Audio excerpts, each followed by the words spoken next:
Ahí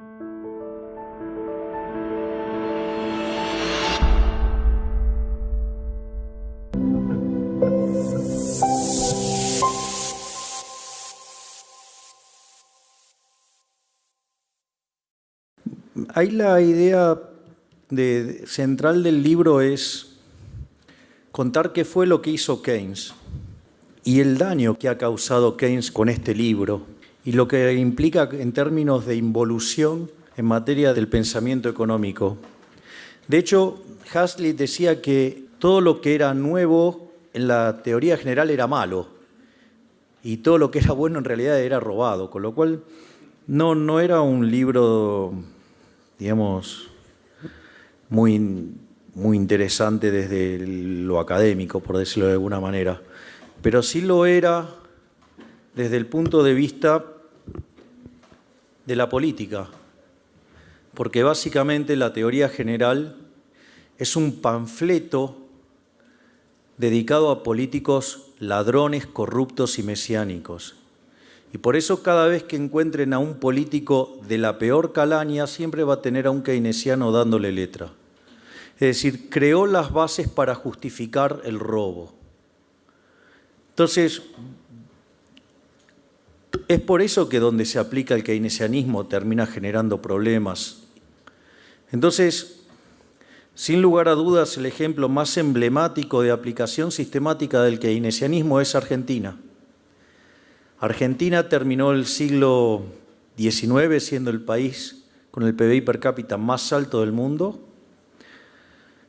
como consecuencia de haber adherido a las ideas de Juan Bautista Alberdi.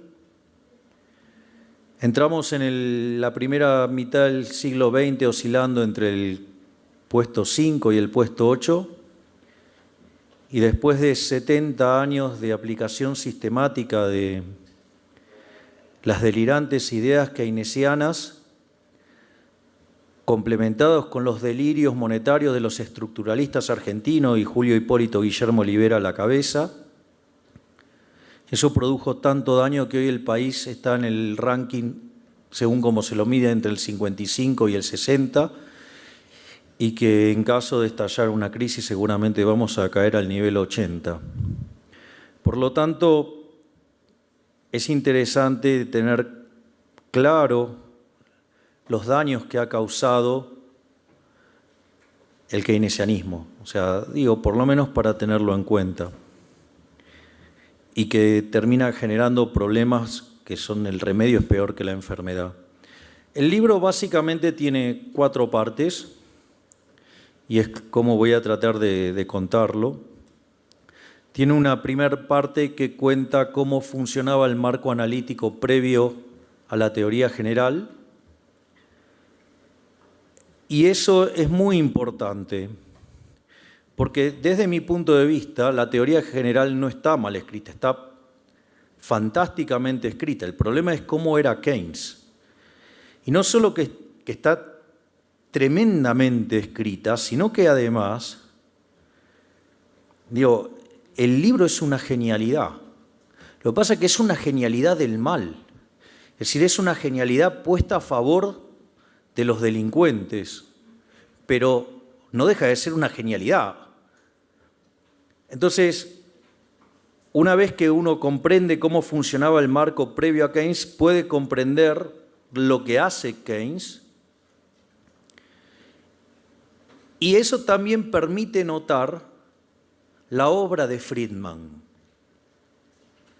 Porque básicamente la obra de Friedman, la obra académica, es un espejo de la obra de Keynes. Lo que hace Friedman es rebatir cada uno de los puntos que levantó Keynes, y eso permite reconstruir el pensamiento pre-Keynes en términos de microfundamentos y en términos intertemporales, lo cual es levantado por Lucas, y en la cuarta parte de la presentación vamos a ver toda la discusión en términos de teoría del crecimiento económico, que en definitiva lo que va a mostrar esa discusión es que el debate los ganaron los austríacos.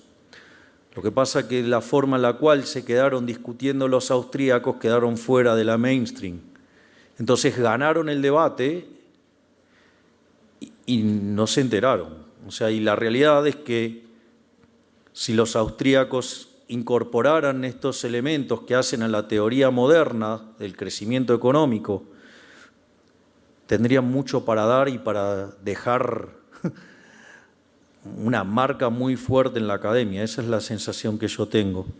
Pero, digamos, más allá de eso, creo que hay una discusión valiosa y que si los austríacos tomaran ciertas herramientas con las cuales se comunican los neoclásicos, tendrían una victoria histórica en el plano académico. Entonces me parece que es un desafío que vale la pena hacer. Bien, ustedes acá lo que encuentran es el árbol genealógico de la macroeconomía. Este gráfico no es mío, es un gráfico que está en un artículo que se llama The Bixel Connection o la conexión Bixel de Axel Honjofood. No deja de ser interesante cómo plantea el debate macroeconómico. Y lo que uno tiene que comprender es la lógica de los esquemas ahorro-inversión a la Bixel. Básicamente, Bixel trabajaba con una idea de del mercado de bienes y el mercado de dinero. El mercado de bienes sí venía dado por la interacción del ahorro y la inversión. O sea, y comprender bien qué es lo que hay detrás del ahorro y la inversión es clave para comprender todo lo que vino después. Básicamente, el sistema es un sistema de índole walrasiana, ¿sí? Donde un sistema de equilibrio general donde se determinan los precios relativos de equilibrio. Y la tasa de interés no es ni más ni menos que el precio relativo de los bienes presentes respecto de los bienes futuros. De ahí que uno encuentra que básicamente cuando sube la tasa de interés, que esto significa que los precios de los bienes presentes están por encima de los bienes futuros, si el consumo presente se hizo más caro, entonces ustedes sustituyen el consumo presente hacia el futuro. De ahí que el ahorro aumenta cuando la tasa de interés sube. O sea, no es ni más ni menos que decir el consumo presente está caro, entonces sustituyo hacia consumo futuro. Es una cuestión de sustitución. Y eso, digamos, ustedes en un curso de micro tradicional lo ven con total claridad. Y por otra parte, el tema de la producción, ¿sí? Y que se vincula con la inversión, cuando la tasa de interés baja, uno dice, bueno, la inversión aumenta. Ok, digamos, ¿qué significa que la inversión aumente y porque la tasa de interés bajó? Básicamente es porque los precios futuros son más altos que los bienes presentes. ¿Sí? Entonces, en ese contexto, a ustedes les conviene llevar producción del presente al futuro y eso lo hacen vía inversión. De ahí que la relación entre inversión y tasa de interés sea negativa.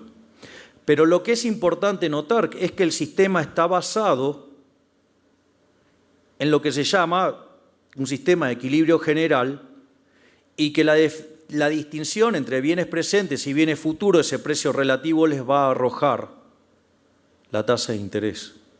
De hecho, todo el sistema va a estar en equilibrio cuando el precio relativo de todos los bienes estén en la misma línea de tasa de interés. Entonces van a tener, porque si no tendrían arbitrajes entre bienes intertemporalmente. Y por otra parte, si ustedes se fijan, Bixel también deriva de la teoría cuantitativa, es decir, en el mercado de dinero se determinaba el poder adquisitivo del dinero. Ahora bien, eso tenía un problema. En teoría monetaria eso se llama el problema de la dicotomía inválida. Básicamente la dicotomía inválida tiene que ver con una inconsistencia entre las funciones de exceso de demanda en el mercado de bienes y lo que es la función de exceso de demanda en el mercado de dinero.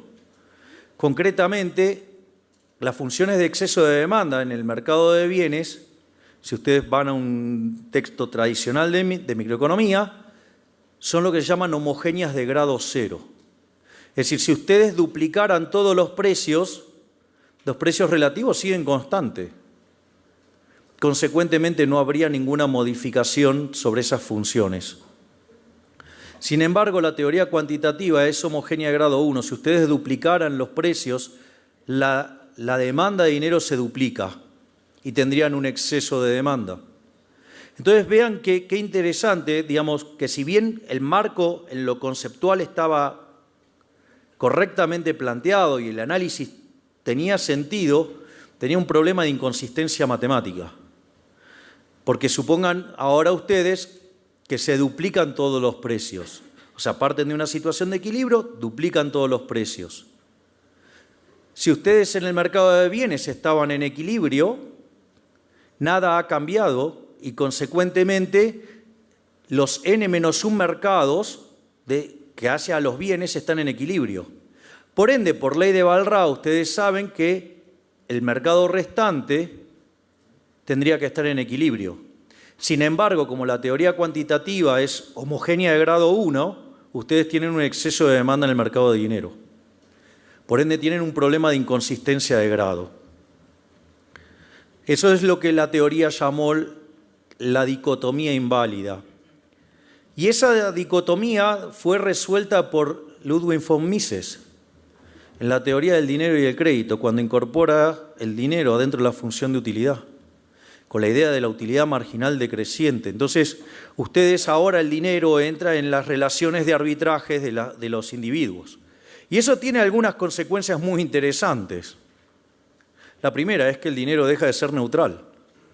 Porque cuando ustedes ingresan el dinero, la utilidad marginal, aun cuando todos recibieran las mismas cantidades de unidades monetarias, todos tienen preferencias distintas, con lo cual, digamos, la van a valorar de distinta manera y por ende van a estar modificando las relaciones de ahorro e inversión y por ende, digamos, van a estar alterando la estructura de capital, o sea, van a estar haciendo lío cuando metan dinero, o sea, desde afuera del sistema. Y ni les cuento si además el dinero no entra de manera igualitaria a todos, sino que además entra por un canal. Con lo cual empieza a haber lo que se llama el efecto Cantillon, ¿no? O Hume-Cantillon, que digamos, o sea, se produce una redistribución del ingreso y todavía hacen muchísimo más daño. Obviamente que el libro de Mises también, digamos, tenía su hipótesis del ciclo, ¿sí? Y que fue lo que predijo la crisis del 29 al 33. Y por eso la escuela dominante en ese momento era la escuela austríaca. Es decir, la escuela dominante previa a la Gran Depresión era la escuela austríaca. Porque la obra de Mises era verdaderamente formidable. O sea, y donde a Mises lo que más le interesaba también era esta cuestión, digamos, de la inflación, ¿no? Y de esto de que si andaban tocando la tasa de interés los bancos centrales, iban a generar algún tipo de problema. Es más, si ustedes se fijan, los suecos también estaban preocupados por el tema de la inflación, pero ellos pensaban en términos de lo que se llama la teoría de los fondos prestables, donde los bancos en competencia, tratando de desplazar a sus competidores, bajaban artificialmente la tasa de interés y eso después generaba, digamos, inflación. Sin embargo, ese esquema, digamos, no es muy atractivo, básicamente porque, digamos, ustedes no pueden estar permanentemente modificando lo que se llama el multiplicador monetario. Y en cambio, en el caso de lo que es Cambridge, Inglaterra, y de hecho está ahí el propio Keynes, era el tema de la deflación y de ahí la idea de los inversores que estaban vendidos y básicamente eso hacía que el precio de los bonos estuviera bajo, por ende estuviera alta la tasa de interés y eso generaba un exceso de oferta de bienes que la contracara en un exceso de demanda y hacía que el sistema entrara en deflación. Y de hecho ese Keynes es un Keynes mucho más interesante que el de la teoría general, porque aun cuando ustedes tuvieran flexibilidad de precios en el mercado de trabajo, ese exceso de oferta en el mercado de bienes derivaba en caídas en la demanda de trabajo. Y si, como un caso teórico, ¿sí? Digamos, esto no quiere decir, digamos, que efectivamente alguien lo llegara a observar en la realidad, lo que sucedía es que podía caer tanto la demanda de trabajo que se cruzaran en un nivel con la oferta, si esta fuera fija, en un nivel de salario negativo. Pero claro, digamos, el problema que quería explicar Keynes en ese momento era el problema de lo que tiene que ver con la deflación y con el desempleo. De hecho, el debate entre Hayek y Keynes torna a esto. Porque en el fondo lo que decía Keynes es, mirá, el mercado de bonos me está poniendo muy alta la tasa de interés. Entonces vos lo que tenés que hacer es bajar el ahorro, o sea, estimular el consumo. ¿Para qué? Para que se retraiga el ahorro hasta que busque el nivel de tasa de interés que me está dando el mercado de bonos. Y bueno, y después una vez que eso se alcanzaba y se normalizaba el mercado de bonos, después se podía correr. El problema es que, Hayek le decía, el problema es que vos cuando hagas eso vas a estar alterando, ¿sí?, las decisiones de inversión y vas a estar invirtiendo más intensivo en bienes de consumo. Entonces vas a estar alterando, ¿sí?, la estructura productiva. Y entonces cuando cambie la situación, digamos, vas a tener que hacer otra cosa porque, digamos, ahora esa estructura no sirve y vas a estar destruyendo. Entonces era como una suerte de trampa que nos dejaba siempre con intervención del sector público. Y de hecho, cada vez demanda más intervención. Y ese era el debate. Y de hecho, en ese debate Hayek lo aplasta a Keynes. Y en un momento Keynes dice, yo no sé qué hago discutiendo esto si a mí ya no me interesa. Y Keynes básicamente estaba lanzado con el tema de la teoría general. Pero a mí lo que me interesa básicamente que quede bien claro cómo funcionaba el modelo previo a la teoría general. Es decir, entender que el consumo presente y el consumo futuro, ¿sí?, digamos, eran parte del modelo y que el ahorro es el consumo futuro. Digamos, que la inversión básicamente es la traslación de producción a lo largo del tiempo y que la tasa de interés es un mecanismo de coordinación intertemporal y que la tasa de interés en el fondo es el precio relativo de los bienes presentes respecto de los bienes futuros. ¿Qué quiero decir con esto? Que aún en una economía que ustedes no tuvieran dinero, hay tasa de interés, porque la tasa de interés es inherente a la existencia del tiempo. Es decir, este es un punto clave, determinar y tener claro que en el mercado de bienes se determina la tasa de interés y que es un precio relativo de bienes presentes respecto a los bienes futuros y que eso es lo que le da intertemporalidad al modelo.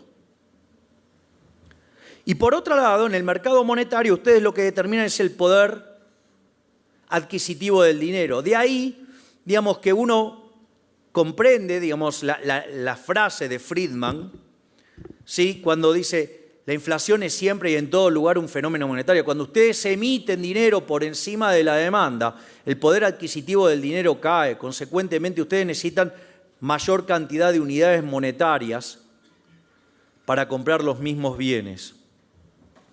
Y obviamente, digamos, entonces tenemos determinación de la tasa de interés en el mercado de bienes, determinación del poder adquisitivo del dinero en el mercado de dinero. Eso es lo que hay que comprender. Entonces, cuando yo tenga una tasa de interés por encima del nivel de equilibrio, o lo que también se llama tasa natural o tasa vixeliana, yo voy a tener un exceso de oferta de bienes, voy a tener un exceso de demanda de dinero y por ende, digamos, voy a tener tendencia a que los precios caigan. Y cuando la tasa de interés esté por debajo del nivel natural, voy a tener un exceso de demanda de bienes, voy a tener un exceso de oferta de dinero y voy a tener que los precios van a subir. Eso es cómo funcionaba el marco analítico previo. Y en este marco analítico, el ahorro era un elemento sumamente importante porque era la base sobre la cual la economía crecía, porque el ahorro era lo que financiaba la inversión y esa inversión permitía acumular capital y el incremento en el stock de capital per cápita elevaba los salarios reales. Después hay todo un problema de la discusión, digamos, del formato, de la función de producción, si tiene rendimientos crecientes, si todo ese tipo de cuestiones, o son los rendimientos marginales son decrecientes, y esa discusión ahí empiezan a tallar muchos problemas de índole matemática. Y después, la dicotomía inválida y el debate entre Keynes y Hayek, ya se los mencioné. Lo que quiero mostrar es la cantidad de aberraciones que hace Keynes en su libro. O sea, lo primero es, Keynes no era liberal. Keynes es una persona que apoyó al fascismo, él apoyó a Hitler, él apoyó a Mussolini. Digamos, él viajó a Rusia, a la Unión Soviética, y cuando vuelve en 1925 escribe 3 ensayos, y en uno de ellos, que es sobre la Unión Soviética, él dice que el sistema que implementaron es el ideal. El único problema que él veía con ese sistema es que había sido aplicado con la violencia propia de los judíos, con lo cual además era antisemita. Y claramente, digamos, él era partidario de estos sistemas totalitarios. Y vean esta frase, digamos, que está en el prólogo, en el prefacio de la edición en alemán. Dice, no obstante, la teoría del producto en su totalidad que este libro tratará de ofrecer es, por mucho, más fácilmente adaptable a las condiciones de un Estado totalitario que la teoría de la producción y distribución de un producto dado bajo las condiciones de libre competencia y en buena medida del laissez-faire. Es decir, es un libro escrito en favor de los totalitarios. Por eso, digamos, ustedes, digamos, en mis distintas conferencias, ven que yo no voy con mi libro y sí voy con este libro nefasto. Porque cuando alguien me dice, no, Keynes no dijo eso, los invito a que abramos el libro y que me digan que no dijo eso. Vean, después este tema que es muy interesante, en la parte que él define su teoría general, dice, sostendré que los postulados de la teoría clásica solo son aplicables a un caso especial y no en general, porque las condiciones que suponen son un caso extremo de todas las posiciones posibles de equilibrio. Es decir, él considera que su teoría es general y que el conocimiento que había hasta ese momento era un caso particular dentro de su teoría. Y la realidad, y esto ustedes lo habrán visto en un libro que se llama Dinero y Tiempo de Roger Garrison, que él separa lo que dice la macroeconomía del capital, la macroeconomía del trabajo. Básicamente lo que él llama la macroeconomía del trabajo es lo que es la macroeconomía del corto plazo y la macroeconomía del capital es la macroeconomía intertemporal. Difícilmente un caso de un solo periodo sea algo general de algo que contiene muchos periodos. O sea, ya desde el vamos estamos frente a una mentira. O sea, arranca mintiendo.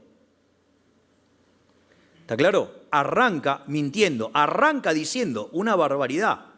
Es decir, no puede ser que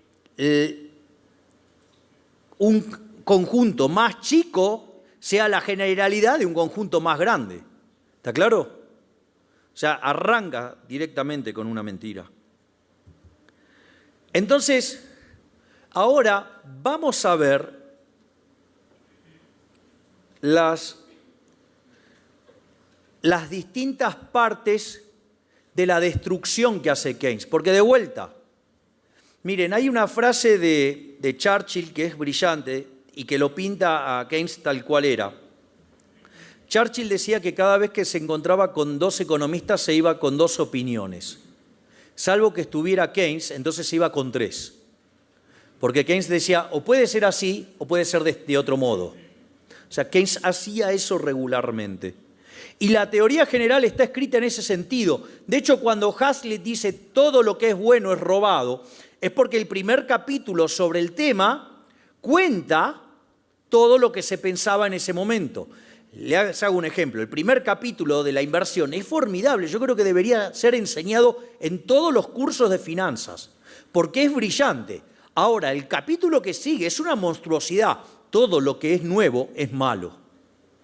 Entonces, todo lo que es bueno es robado, todo lo que es nuevo es malo. Entonces, vamos sobre las cosas nuevas. Fíjense esto.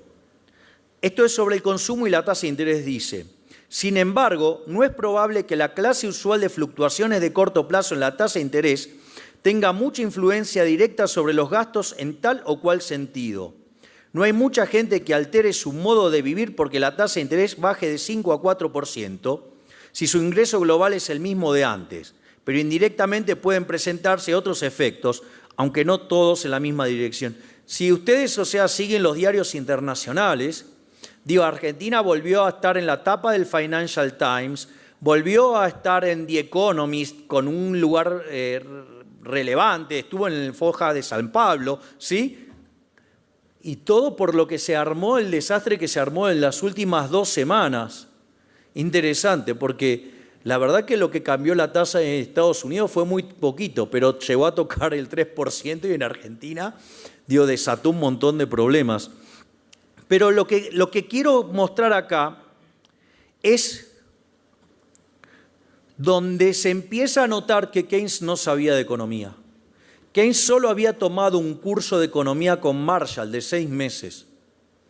Y Marshall podríamos llamarlo algo así como el campeón del equilibrio parcial. Cuando ustedes toman un curso de micro y van a la parte de teoría del consumidor, es muy interesante porque ustedes cuando deducen esas funciones de demanda, depende de los precios, pero también depende del ingreso. Es decir, ¿por qué? Porque es un sistema de equilibrio parcial. Cuando ustedes hacen equilibrio general, en realidad el ingreso que ustedes derivan es por la venta de ocio en formato de trabajo multiplicado por el salario, más la participación que ustedes tengan en las empresas. Entonces, de los beneficios. Si ustedes se fijan, entonces las funciones de exceso de demanda solamente ingresan los precios. No tiene sentido que entre la definición de ingreso. ¿Por qué? Porque está contenida en sus tenencias de acciones de empresas, por lo cual entra el precio de los bienes de esas empresas y los precios de los factores que contrata, y también, entra en el precio del factor que ustedes están vendiendo. Consecuentemente, en equilibrio general, que es el mismo campo de aplicación de la macroeconomía, pero con microfundamentos, en esas funciones solamente entran precios, no entra el ingreso. Pero como Keynes solo había tomado un curso con Marshall, diseña una función que depende, por el momento, de los precios y el ingreso. Y como dice que el consumo no se ve afectado por la tasa de interés, hace volar ese precio relativo y deja una función de consumo en función del ingreso. ¿Y por qué esto es importante? Porque a partir de esa monstruosidad aparece el multiplicador keynesiano. El multiplicador keynesiano es una suerte de milagro de la multiplicación de los panes. Y de hecho, fíjense que dice, dejamos sentado en el capítulo 8, que la ocupación solamente puede aumentar par y paso con la inversión. Ahora podemos llevar esta idea un poco más lejos porque en circunstancias dadas puede establecerse una relación definida que llamaremos multiplicador entre los ingresos y los gastos de inversión y sujeta a ciertas simplificaciones entre la ocupación total y la ocupación directamente dedicada a inversiones. Este nuevo paso es parte integrante de nuestra teoría de la ocupación, ya que dada la propensión a consumir, establece una relación precisa entre la ocupación y el ingreso agregado y la tasa de inversión. ¿Qué es lo que tenemos acá? Acá, supongamos lo siguiente, el ingreso igual a la demanda y la demanda compuesta de 80 de consumo y 20 de inversión. Si esa relación, como dicen los keynesianos, fuera estable, uno podría decir que el consumo es el 80% del ingreso. Entonces, si ustedes se fijan, pueden hacer un despeje matemático que les permite conseguir que la inversión es 5 veces, digamos, multiplicado por 5, les da el ingreso. Y esto es tremendo. ¿Por qué es tremendo? Porque no va a faltar el trasnochado que diga, bueno, hagamos gasto público y llevemos el gasto público de 20 a 40. Entonces, si el multiplicador es 5, ahora el ingreso va a ser 200. Y el consumo va a ser 160. Lo cual parece maravilloso si no fuera una estupidez del tamaño de una casa. ¿Por qué? Porque cuando ustedes quieran llevar la inversión a 20, como la economía produce de 20 a 40, como la economía produce 100, el consumo se va a derrumbar a 60. Y si ustedes eso además lo financian con emisión monetaria, van a generar un despiole de inflación, van a redistribuir el ingreso, van a generar ahorro forzoso, ¿para qué? Para sostener ese nivel de inversión, que además está asignado a cualquier lado. Es decir, una monstruosidad. Nada bueno de eso puede salir. Pero imagínense ustedes contando esta historia y cuando viene un keynesiano buenista diciendo, es que vos odiás a la gente, vos querés hundirle el consumo a la gente, cuando en realidad yo le estoy proponiendo que pase a consumir 160. Claro, no tienen chance de ganar la discusión. Si ustedes están comparando el mundo real contra el mundo de los elefantes rosa lunares verdes que flotan a 50.000 metros de altura. Claro, no hay forma. Es decir, pero ese error conceptual de Keynes de confundir el equilibrio general con el equilibrio parcial, tomar una función de equilibrio parcial, extraponerla al equilibrio general, deriva en el multiplicador keynesiano, que no es ni más ni menos que una violación de la restricción física. O sea que en el fondo, priceada es la restricción de presupuesto. Por eso genera el milagro. De ahí, digamos, esa frase que usé algunas veces. Cuando está un político y tiene un problema y quiere, digamos, llama a un economista keynesiano y a un libertario. Entonces, el político les pide un diagnóstico a los dos les dan el diagnóstico, todo. Y después le dice, bueno, ¿qué hago? ¿No? Porque son hombres de acción.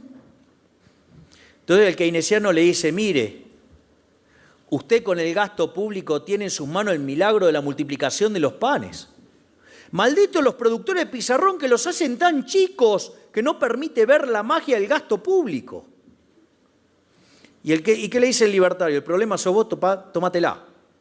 ¿Y a quién va a contratar? Al keynesiano. Por eso andan dando vuelta por todos lados. Porque justamente dicen lo que los políticos quieren escuchar. Pero no es ni más ni menos que una mentira. El multiplicador es una mentira que parte de la extrapolación de un ejercicio de equilibrio parcial a una situación de equilibrio general, con lo cual es un desastre y viola la restricción del presupuesto. Es decir, en el fondo le están vendiendo humo.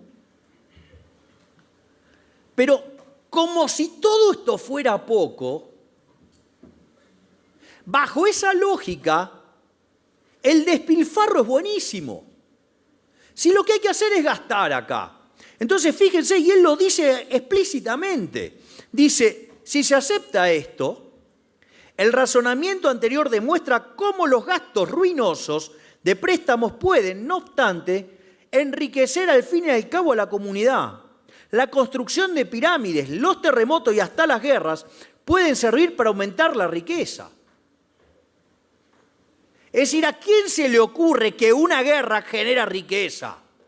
¿A quién se le ocurre que un terremoto puede generar riqueza? Si la guerra genera riqueza, vivamos en guerra.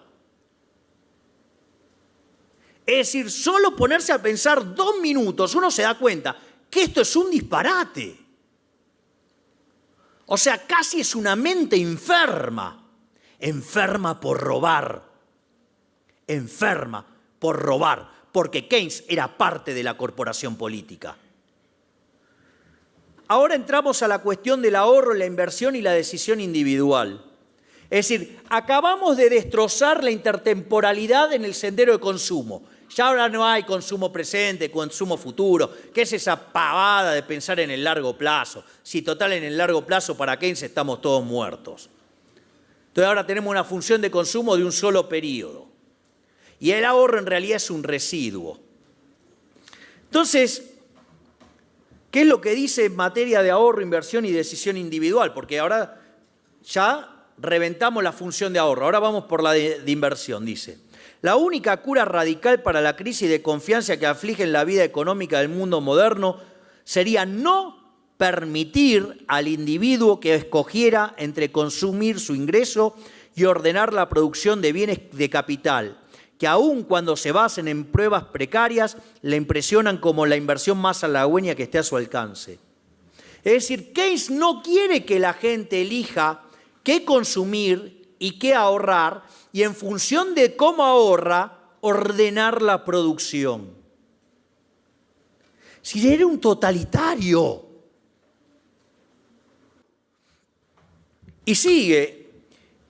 Es más, fíjense esto, dice, las consecuencias de la teoría expuesta son moderadamente conservadoras en otros aspectos, pues bien indica la importancia vital de establecer ciertos controles centrales en asuntos que actualmente se dejan casi por completo en manos de la iniciativa privada. Hay muchos campos de actividad a los que no afecta. El Estado tendrá que ejercer una influencia orientadora sobre la propensión a consumir a través de un sistema de impuestos, fijando la tasa de interés y quizás por otros medios. ¿Saben que es por otros medios, no? Por la fuerza. Entonces, quiere fijar la tasa de interés, quiere redistribuir el ingreso para modificar la propensión marginal a consumir. El tipo quiere meter la mano adentro del sistema a lo que sea. Es decir, por eso, digamos, es bastante extraño que haya gente que diga que esto es de liberal.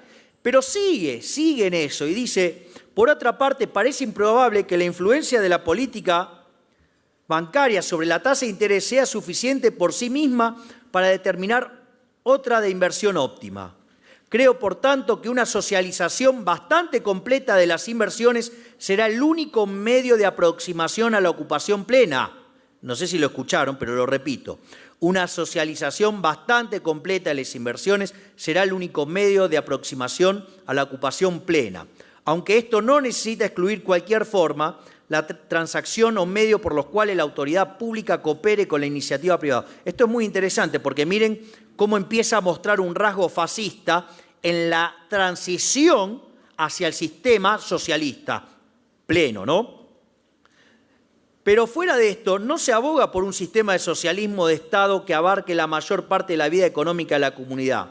No es la propiedad de los medios de producción lo que conviene al Estado asumir. Si éste es capaz de determinar el monto global de los recursos destinados a aumentar esos medios y la tasa básica de remuneración de quienes los poseen, habrá realizado todo lo que corresponde. O sea, fascismo puro. Decirle qué tienen que producir, cómo lo tienen que producir, qué precios cobrar y cuánto ganar. Entonces, digo, ¿qué rol tiene el empresario? Digo, ¿qué es la propiedad? No tiene ninguna propiedad. Es falsa la propiedad, si no está tomando ninguna decisión. Entonces, ahí ustedes tienen la base del fascismo. Y sigue, y dice, además, las medidas indispensables de socialización pueden introducirse gradualmente sin necesidad de romper con las tradiciones generales de la sociedad. Es decir, llegar al socialismo de a poquito. De hecho, digamos, en alguna charla he hablado de si ustedes quieren cocinar a un sapo. O sea, ustedes si quieren cocinar a un sapo, no tiran al sapo en el agua caliente porque salta. Entonces, ¿qué hacen? Lo ponen en agua fría y lo ponen a calentar. Cuando el sapo se quiere dar cuenta, es boleta. O sea, así de fácil. Es esto. Lo dice Keynes, no lo digo yo, digamos, está en el texto. Es decir, el texto se deja sentadas las bases para ir a un sistema comunista. ¿Qué es lo que acaba de hacer Keynes? Acaba de romper la relación causal entre ahorro y tasa de interés e inversión y tasa de interés. De ahí los animal spirits, o sea, invierten porque invierten. De esa manera, ahorro e inversión lo que va a hacer es determinar el nivel de ingreso. Y determinado el nivel de ingreso se determina la demanda de trabajo. Y determinada la demanda de trabajo, dada una oferta de trabajo, lo que ustedes van a determinar es el nivel de salario. Si me voy a ir hacia adelante, y a partir de ahí van a poder determinar los precios, rompiendo con toda la tradición previa. Es decir, ustedes habrán visto, ¿sí?, cuando estudiaron Menger, que después von Wieser le pone el nombre, a lo que se llama principio de imputación, que son los precios los que determinan los costos y no al revés. Miren lo que dice Keynes. Dice, el nivel particular de precios en una rama individual concreta depende en parte de la tasa de remuneración de los factores productivos que entran en su costo marginal y en parte de la escala de producción.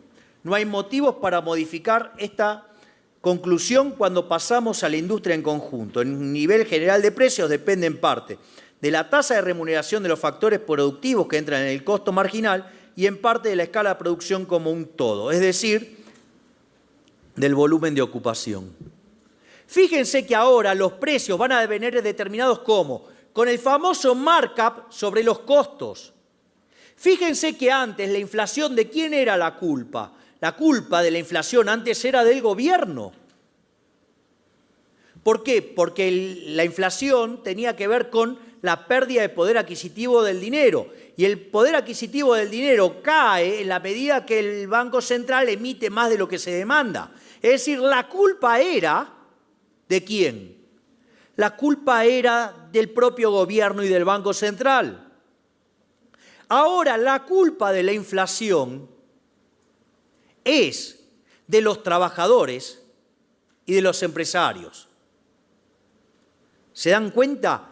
Quita la culpa sobre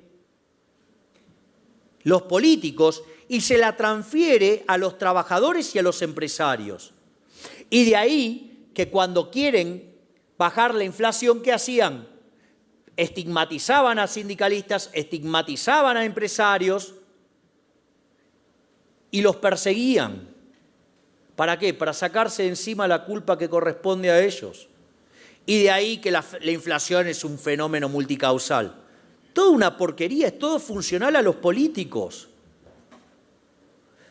Entonces, fíjense cómo va trastocando todo el análisis. Ahora, en el mercado de bienes se determina el ingreso. Ese ingreso determina la demanda de trabajo, que con la oferta de trabajo determina el salario nominal y con un markup sobre los costos determina los precios. Y la pregunta es, ¿y la tasa de interés?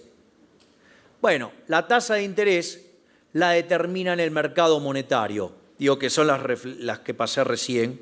Si ustedes se fijan, fíjense, la última parte dice la preferencia por la liquidez es una potencialidad o tendencia funcional que fija la cantidad de dinero que el público guardará cuando se conozca la tasa de interés, de tal manera que si R la tasa de interés, M la cantidad de dinero y L la función de preferencia por la liquidez, tendremos que la oferta de dinero es igual a la demanda de dinero que depende de la tasa de interés. Es decir, pasa a determinar la tasa de interés en el mercado de dinero. Algo así como determinar el precio de las bananas en el mercado de autos.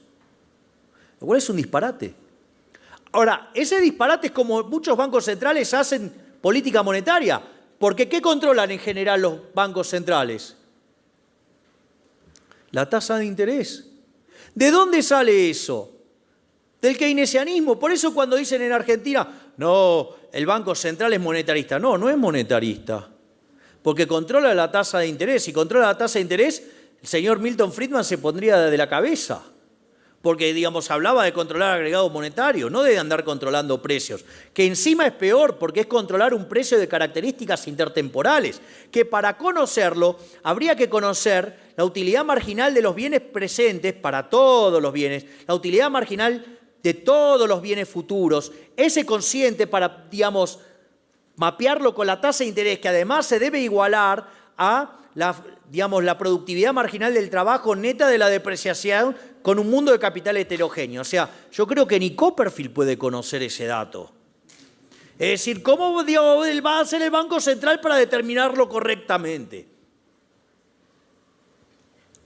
Yo creo que a veces, digamos, si Hayek, digamos, se levantara de su tumba y volviera a escribir La fatal arrogancia, cuando mirara a algunos políticos, básicamente escribiría varios tomos de la misma. O sea, por ejemplo, nosotros en Argentina tenemos a un delirante que se llama Levi Yeyati, digamos, o sea, que le encanta la intervención. Él está planificando la Argentina en los próximos 30 años, o sea, nos dice qué vamos a comer, qué producir, digamos, qué tenemos que estudiar, a qué hora nos tenemos que levantar, a qué hora nos tenemos que acostar. Yo creo que si lo conoce, la fatal arrogancia tiene 30 tomos. Entonces, fíjense que Keynes acaba de destrozar todo el sistema y que ahora la virtud no es el ahorro, sino que la virtud es gastar, la virtud es el despilfarro. Y cuando aparece la inflación no es culpa de los políticos, es culpa de trabajadores y empresarios. O sea, ¿qué más quiere un político? Le dice, gastá como loco y si hay algún problema la culpa es de otro. Pero es fabuloso. Y después nunca falta el trasnochado que dice, no, bueno, pero en realidad el caso de Keynes era un caso particular para una situación especial. Digo, entonces, ¿por qué le puso teoría general? ¿No? O sea, si era un caso particular, y él lo dice al inicio, en el capítulo 1 y lo dice en el capítulo 23. Pero hay otros que tratan de ser un poquito más sofisticados, le toleran a Keynes ese desliz y dicen, bueno, pero en realidad Keynes lo que quiso decir es que esto era una corrección para el ciclo. Entonces, veamos qué decía Keynes para el ciclo. Dice, así, el remedio del auge no es una tasa más alta de interés, sino una más baja. A ver si se escuchan. O sea, está en auge la economía y él lo que dice es que no hay que subirla, sino que hay que bajarla más. Dice, porque esto puede hacer que perdure el llamado auge. El remedio correcto para el ciclo no puede encontrarse en evitar los auges y conservarnos así en semidepresiones permanentes, sino en evitar las depresiones y conservarnos de este modo en un cuasi auge continuo. Era, dale gas siempre, dale rosca siempre. ¿Qué más quiere un político? Es gastar. Baja la tasa, dale rosca. Bueno, si hay algún problema será culpa de empresarios y trabajadores. O sea, yo, digamos, no sé si se dan cuenta, pero es un delirio. O sea, yo no sé si este hombre, digamos, consumía ácido lisérgico en grandes escalas. O sea, porque verdaderamente es un delirio total. O sea, y es más, también habla del crecimiento. ¿Cómo funcionaba el crecimiento previo a Keynes? Ustedes ahorran, ese ahorro financia la inversión, esa inversión aumenta el stock de capital per cápita y el producto per cápita aumenta. Digo, piensen en el caso de Robinson Crusoe en la isla. Robinson Crusoe en la isla, digamos, si quiere consumir, lo primero que tiene que hacer es laburar. Tiene que agarrarse, tiene que trepar a la palmera y bajarse los cocos. Porque si no, no morfa, está claro, ¿no? O sea, digo, ¿puede Robinson Crusoe consumir algo si no baja los cocos de las palmeras? No. Y si quisiera hacer otra cosa, ¿qué tiene que hacer? Y tiene que ahorrar algunos cocos, ¿sí? ¿Para qué? Para hacerse una escalera y mientras que, digamos, desahorra esos cocos, va haciendo la escalera y eso le permite después, con una escalera, que le podría también salir mal, bajar más cocos. Y si le sale bien, entonces va a bajar más cocos, entonces va a poder ahorrar, ¿sí? Y entonces después se va a poder hacer una red, entonces va a poder diversificar su consumo y va a poder consumir pescado y después, digamos, podrá hacerse una choza y después todo lo que quieran. Pero la base es el trabajo y el ahorro. ¿No? Para Keynes, no. A ver, veamos qué dice Keynes. De este modo, nuestro razonamiento lleva a la conclusión de que, en las condiciones contemporáneas, el crecimiento de la riqueza, lejos de depender de la abstinencia de los ricos, como generalmente se supone, tiene más probabilidad de encontrar en ella un impedimento. Queda, pues, eliminada una de las principales justificaciones sociales de la gran desigualdad de la riqueza. Bueno, y habla, digamos, del impuesto a la herencia y la redistribución del ingreso. ¿Por qué? Porque él lo que dice es que el consumo genera crecimiento. De hecho, nosotros en Argentina teníamos a una señora que era presidente y decía, no, porque cuando ustedes aumentan el consumo, ese consumo genera un aumento del ingreso, ese aumento del ingreso, aumento de la inversión, y eso de vuelta genera aumento del consumo. Un delirio. Claro, le hablaba un doctor en economía de la Universidad de Buenos Aires que se llama Axel Kicillof, un keynesiano, un delirante. Es más, cuando se fue ese delirante, llegó un nuevo gobierno en Argentina que supuestamente venía a cambiar, y cuando tienen que elegir el ministro de Economía, digamos, en realidad cambian la estructura y todo, frente al déficit fiscal enorme que había, ¿qué fue lo que le dijo el que terminó siendo ministro, que fue ministro por esto? Le dijo, no, con el déficit fiscal no es un problema. No hay que ajustar, no. Porque eso es recesivo. En realidad lo que hay que hacer es darle rosca al gasto público, porque eso va a hacer que suba el Producto Bruto tanto que va a generar un aumento de recaudación tan importante que el déficit fiscal va a caer. ¿Saben cómo está el déficit fiscal en Argentina, no? Creciendo. Bueno, y después, o sea, es para reírse un rato sobre la generalidad y la teoría general y esas cosas. Entonces, esa es la aberración que generó Keynes. Ahora la virtud es el derroche, y si algo sale mal, es culpa de empresarios y trabajadores. Es una belleza. Básicamente, Friedman hace una revolución, que es destruir cada una de las contribuciones de Keynes. La obra de Friedman es una obra espejo de la obra de Keynes. Digo, y en el medio se lleva puesto a los keynesianos, obvio. ¿Por qué? Porque los keynesianos tomaron la peor de las versiones de Keynes. Es decir, digamos, usaron todas las hipótesis extremas. O sea, Keynes era complicado, pero no era estúpido, ¿no? O sea, vendría a ser ese el punto. Entonces, la primera contribución importante de Friedman es un ensayo sobre economía positiva que tiene que ver con la naturaleza de la economía neoclásica, y creo que lo que mejor lo plasma es una frase de Albert Armen Alkian que dice: todo lo que es óptimo, ¿por qué si no sería diferente?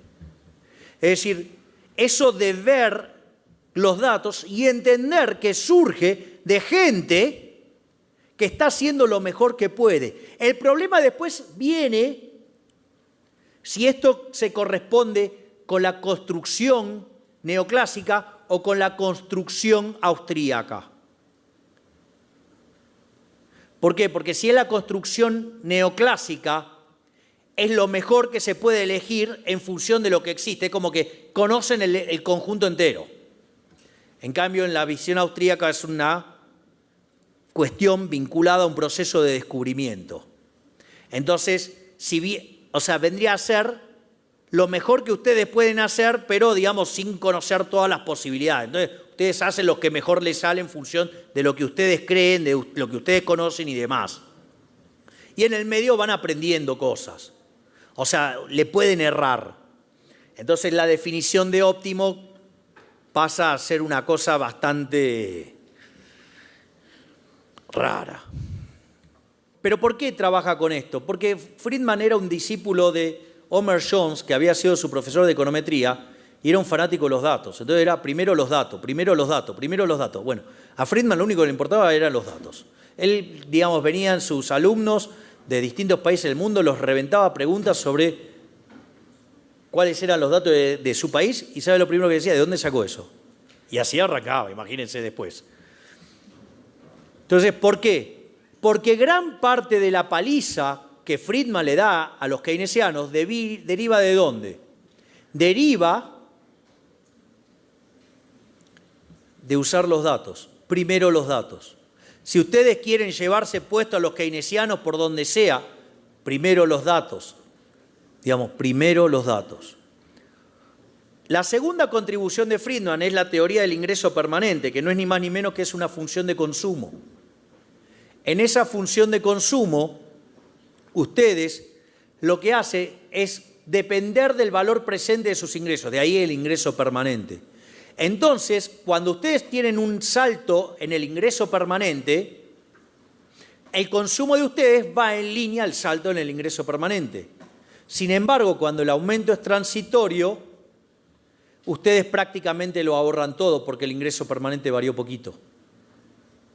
Fíjense que la propensión marginal a consumir en un caso tiende a 1 y en otro tiende a 0. ¿Qué es lo que quiere decir esto? Que reventó esa función de consumo de un solo periodo. Reventó la idea de la propensión marginal a consumir. Acaba de destruir al multiplicador keynesiano. Por eso en los fundamentos del Nobel a Friedman, lo más importante es la función de consumo. Después lo otro que ustedes tienen es que en los 50 se empieza a acelerar la tasa de inflación. Y eso ustedes lo pueden capturar en un libro de Friedman que se llama El marco monetario de Milton Friedman, un debate con sus críticos. Y él lo que termina mostrando es que la demanda de dinero es estable. Y si la demanda de dinero es estable, cuando ustedes aumentan la cantidad de dinero y la economía está en pleno empleo, lo que se va a generar, básicamente, es un aumento de los precios. De ahí la naturaleza monetaria de la inflación y, digamos, básicamente lo que se pasaba Friedman haciendo es mostrar la relación entre la variación de los precios respecto a lo que es la variación de la cantidad de dinero neta del crecimiento económico.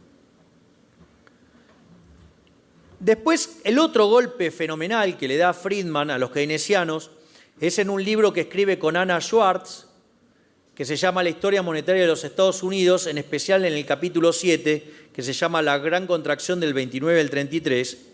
Y ahí básicamente dice, a ver, ¿cuáles son los postulados de los keynesianos? ¿Rigidez de precios? Los precios se derrumbaron. ¿Rigidez de salario? Los salarios se derrumbaron. Que la inversión no respondía a la tasa de interés. Ok, lo que dice, mirá, cuando vos tenés, lo que cuenta es la tasa de interés real. ¿Y la tasa de interés real qué es? La tasa de interés nominal menos la inflación. Ahora, si vos tenías deflación, la tasa de interés real estaba en las nubes. Y después, otra cosa que rescata es que, en rigor, la Gran Depresión, lejos de ser una situación en la cual la política monetaria no era efectiva, termina demostrando que todos los errores cometidos por la Reserva Federal son lo que amplificaron la crisis y que, lejos de documentar que la política monetaria no era efectiva, sino que era todo lo contrario, porque la crisis, digamos, fue amplificada, si ustedes quieren, por el mal desempeño de la Reserva Federal. Siempre recomiendo, digamos, que lean en paralelo el trabajo sobre la Gran Depresión de Rothbard, que va sobre los fundamentos de por qué se genera la crisis del 29, y en lo que es la historia oficial en la economía neoclásica, que es el capítulo 7 de Friedman y Schwartz, en la historia monetaria de los Estados Unidos, que es los errores de política económica que amplificaron la crisis. Y otro tema muy importante es el rol de los tipos de cambio, porque una de las cosas que muestra es que aquellos países que tuvieron tipo de cambio flexible emitieron, devaluaron y no tuvieron problemas como tuvieron los que tenían tipo de cambio fijo.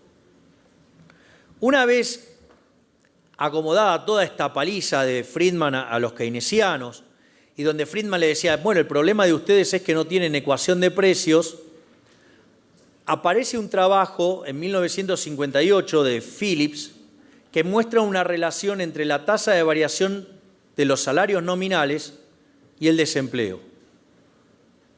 Lipsey, en el año 60, partiendo del capítulo 21 de la teoría general, que dice que los precios son un markup sobre los costos salariales, termina derivando una relación, entonces ahora, entre variación de precios contra desempleo. Y ahí aparece esa relación negativa entre inflación y desempleo que se estudia en los cursos tradicionales de macroeconomía, pero no es la curva que originalmente presentó Phillips, sino que es la conversión que hace Lipsey y que en ese mismo año Samuelson y Solow testean y publican en el American Economic Review y hacen este cálculo de la tasa de sacrificio, cuánta inflación hay que soportar para básicamente tener menos desempleo. Y en el año 68 esto, digamos, es destrozado por Milton Friedman con la hipótesis de la curva de Phillips aumentada por inflación. Básicamente lo que dice Friedman es, bueno, ustedes, o sea, ok, si los agentes tienen expectativas adaptativas, en realidad ustedes le dan rosca a la emisión monetaria, ¿sí? Entonces los precios empiezan a subir. Entonces, ¿qué es lo que ven los empresarios? Que su precio está subiendo, entonces creen que los salarios reales están bajando, entonces salen a contratar trabajadores para aumentar la producción. Y cuando se quieren hacer de esos trabajadores, los trabajadores ven que están siendo demandados y como tienen que irse de un trabajo al otro, ¿qué piden? Más salarios. Porque están creyendo que están subiendo los salarios y no los precios, porque los precios vienen con expectativas adaptativas, es decir, mirando el futuro. Entonces los agentes hacen transacciones en precios falsos y transitoriamente la tasa de desempleo cae. Ahora, cuando todos los agentes se dieron cuenta que el Banco Central los engañó, corrigen a la nueva tasa de emisión monetaria y por ende a la nueva inflación, entonces ustedes se quedan con el mismo nivel de desempleo con una inflación más alta. Con lo cual desaparece el trade-off de largo plazo. Hay trade-off de corto y no hay trade-off de largo. ¿Y qué es lo que hace Lucas?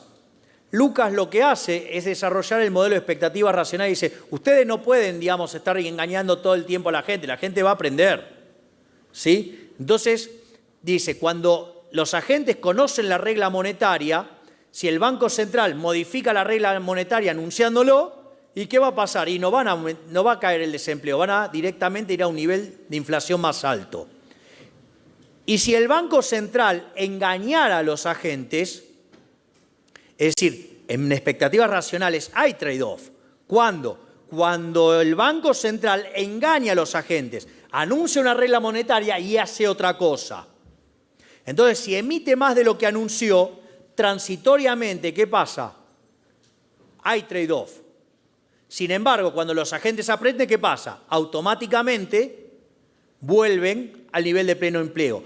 Y si el Banco Central intentara usar recurrentemente el engaño, mientras que en la hipótesis aceleracionista ustedes podían mantener la tasa de desempleo debajo de la tasa natural, lo que dice el modelo de Lucas es, no, eso es inviable, porque cuanto más rosca le den, los agentes van a asociar esas nuevas oleadas de emisión con nuevos intentos de engaño por parte del central y por ende cada vez le va a rendir menos. ¿Y qué es lo que pasa ahí? Se termina recuperando los microfundamentos. Una vez que se recuperan los microfundamentos y la intertemporalidad, ¿el paso cuál era? Era volver al programa de investigación de Adam Smith. El origen, digamos, formal de nuestra ciencia. Es decir, la investigación sobre la naturaleza y las causas de las riquezas de las naciones. Es decir, el crecimiento económico. Y ahí es cuando Lucas empieza a reexaminar toda la teoría del crecimiento que en el 85-86 con Romer y Lucas deriva en la teoría moderna del crecimiento endógeno. En definitiva, los que ganaron el debate, ya que volvió la intertemporalidad y volvió los microfundamentos, en el fondo han sido los austríacos. Eso es todo. Muchas gracias.